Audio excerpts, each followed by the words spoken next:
breaking kings. Okay, welcome back everyone. For today's video we are going to be taking a look at a very exciting game from the 10th round of the Tata Steel chess tournament being let's restart. Welcome back everyone. For today's video we are going to be taking a look at a game played in the 10th round of the Tata Steel chess tournament being held in the city of Wijk aan Zee in the country of the Netherlands. Now today we have a rematch between the two players who played for the World Championship quite a while back, between Liren from China and Jan Nepomniachtchi from Russia. Now that match was really tightly contested. Both players had many opportunities to win it. In the end, Liren would prevail, but today both players are back playing in Tata Steel, and will Nepo get his revenge? Let's take a look. All right, so we have the game between Nepo and Ding. Nepo with the white pieces. Now, as you probably remember, the fateful game in the World Chess Championship from the rapid tiebreaker, Nepo also had the white pieces and lost, and today again with the white pieces as well. So the game starts with e4, and after e4 we get the move e5 from Ding, knight to f3, knight to c6, and now Nepo plays bishop to b5. After bishop to b5 we get the move a6 being played here. Now we have bishop to a4, knight to f6, castles, and bishop to e7. All this very standard so far. Nepo and Ding played the Spanish many times in the World Championship match. So we get d3, b5, bishop b3, and now Ding plays d6 here. Very slight trick here. If white were to play a random move like rook e1 for example, there's this move knight to a5, going after this bishop on b3 right away, since you have no squares where the bishop won't be captured or exchanged. If you go bishop d5, black can simply trade the knight for the bishop. If you play a move like h3 after knight b3, a b3, and castles, black is doing completely fine here because he has the two b's on e7 and c8. So instead we get c3 from Nepo here. So if black ever goes knight a5, you can retreat to c2 with the bishop from b3. After c3 we have castles being played here by Ding, and now we get this move a4 from Nepo, trying to chip away at the black queen side. Now after a4 is played here, Ding decides to play the move bishop to d7 here, and the idea behind bishop d7 is quite straightforward. When bishop d7 is played, black wants to try and contest the a file here. If white chooses to trade the pawns on b5 for example, now black can potentially claim the a file, maybe even go rook b8, maybe knight a5 and c5, and black's position is completely fine. So in this position after a4 bishop d7, Nepo now decides to play the move bishop to a2. One of the big things in the Spanish or the Italian is it's very tricky to know where you retreat with this bishop. Do you go to a2? Do you go to c2? Where do you go? It's very similar to the Gucci piano, where from the black side sometimes you're not sure. Do you push a6? Do you push a5? Do you go bishop a7? Do you go bishop b6? A lot of different options. So Nepo plays bishop a2, and what he intends to do is keep an eye on this long diagonal for the rest of the game.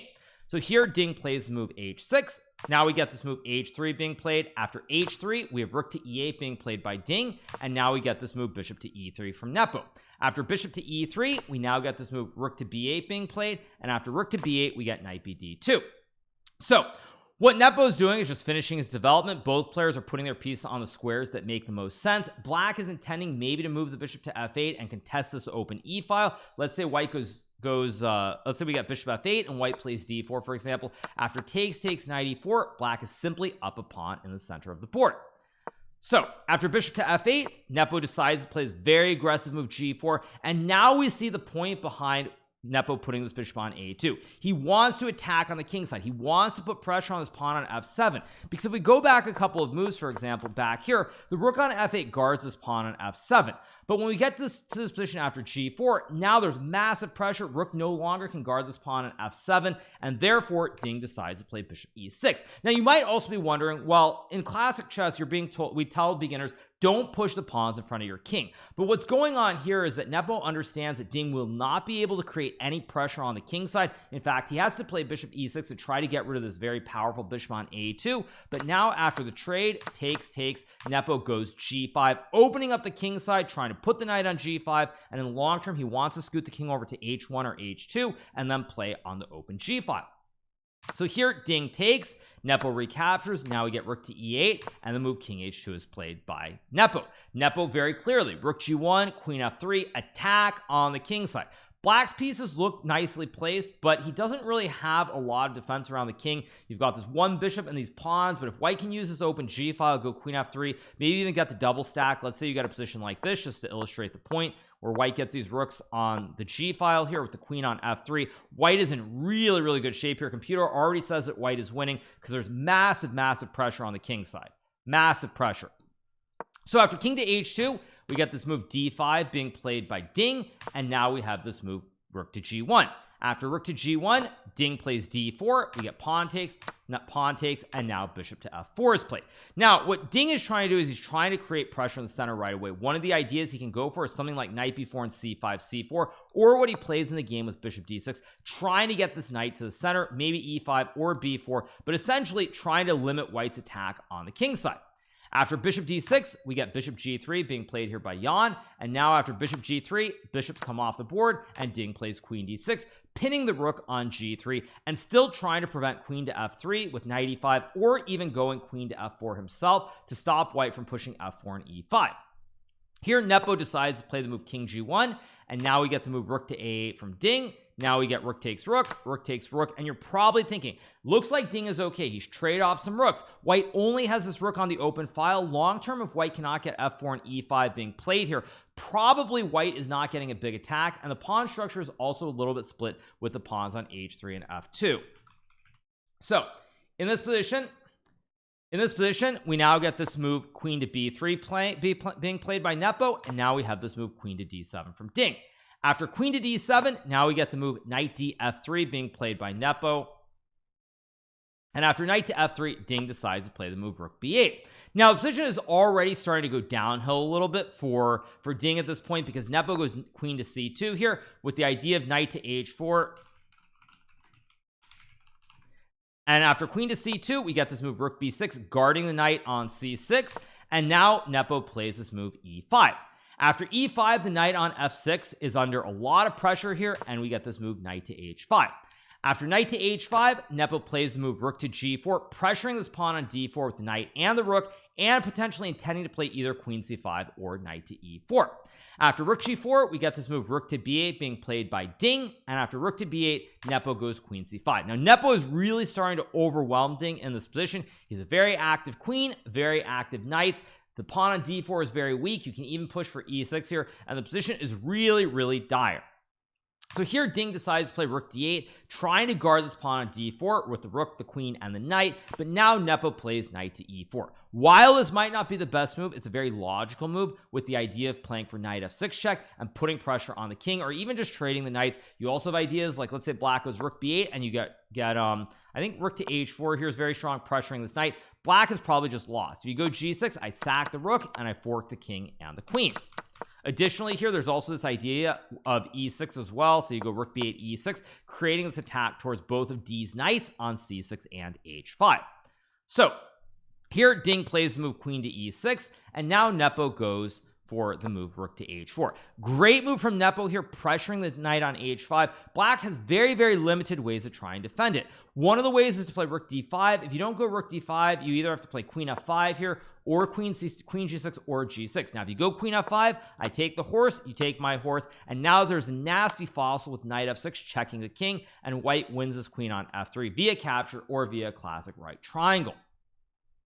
If black decides to play the move queen to g6 here, which is another option in this position, white can just simply move the king away. Again, queen f5 doesn't work because of knight f6, and in this position now you're in a lot of trouble. Both knights are under attack. Say you play a move like rook e8, for example, white can sack the rook, take the horse, and attack the rook. If you play a move like rook b8, for example, now there's e6 opening up the diagonal, or opening up the file, I should say, laterally, and black cannot save one of these two knights.